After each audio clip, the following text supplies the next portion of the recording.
नमस्कार दोस्तों, यह कहानी आप सभी के लिए एक बोनस स्टोरी होने वाली है। तो इस कहानी को अंत देखिएगा। यह कहानी में वैश्या जिस लड़की का नाम अमरपाली होता है और गौतम बुद्ध की एक कहानी है।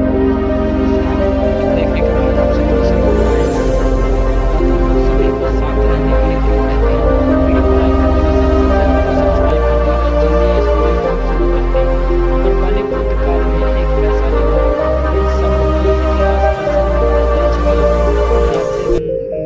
की साथ थी। उसका नाम था अंबालिका या अमरपालिका भी था। वह अत्यंत सुंदर भी थी। जो भी उसे एक बार देखता वह उसे देखता ही रहता। उस पर वह मंत्रमुग्ध हो जाता। आजाद शत्रु उसके प्रेमी हो गए थे और उस समय के उपलब्ध साहित्य को अज्ञात शत्रु या आजाद शत्रु के पिता बिंबिसार हो गए।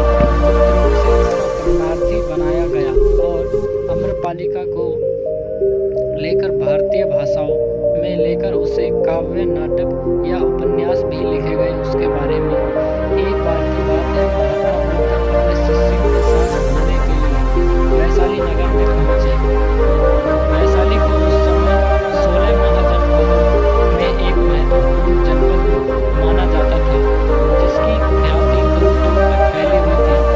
यह नगरी परम वैभवशाली और हर तरफ से संपन्न थी।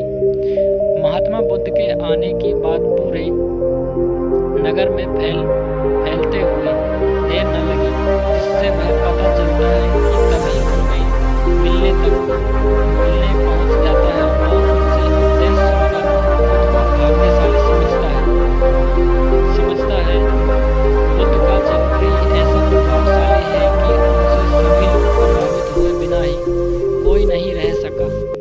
उस नगर की गणिका और राजनयिक अमरपाली भी बुद्ध से मिलने की इच्छुक थी।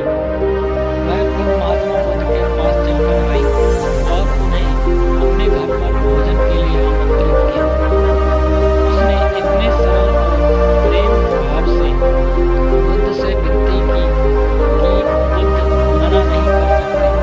जब तक वह बात उनके शिष्यों को पता चली कि महात्मा बुद्ध एक गणिका का आमंत्रित या फिर एक वैश्या का आमंत्रण स्वीकार किया है, तो सबने इसका विरोध किया।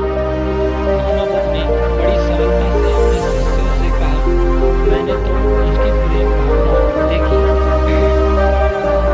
उसने जिस भावना से मुझे बुलाया वह एक पवित्र या बिल्कुल पवित्र और निश्चल थी। वह आज मुझसे मिलने के लिए गणिका बनकर नहीं बल्कि एक भक्ति भाव से आई थी।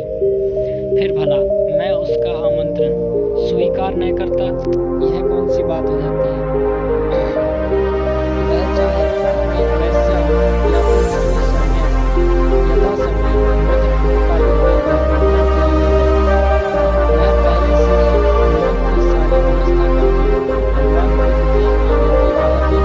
रही थी। मन से आ रहा था कि कहीं बुद्ध अपनी बात से मुकर ना जाएं। इतने बड़े सन्यासी भला एक वैश्या को बुलाने पर उसके घर भोजन आकर के पहुंच गई। जैसा ही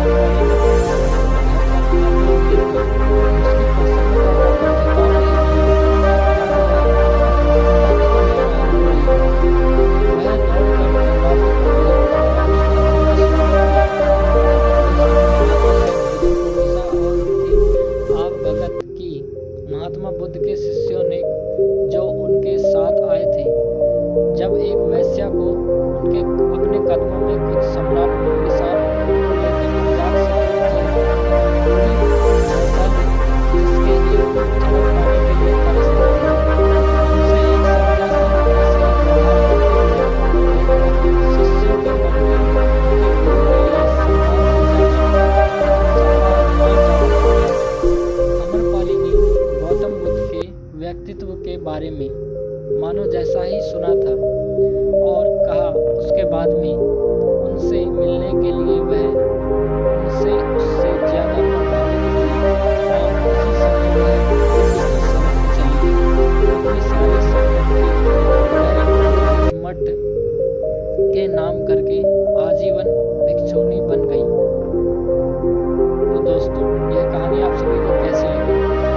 मामा बिल्कुल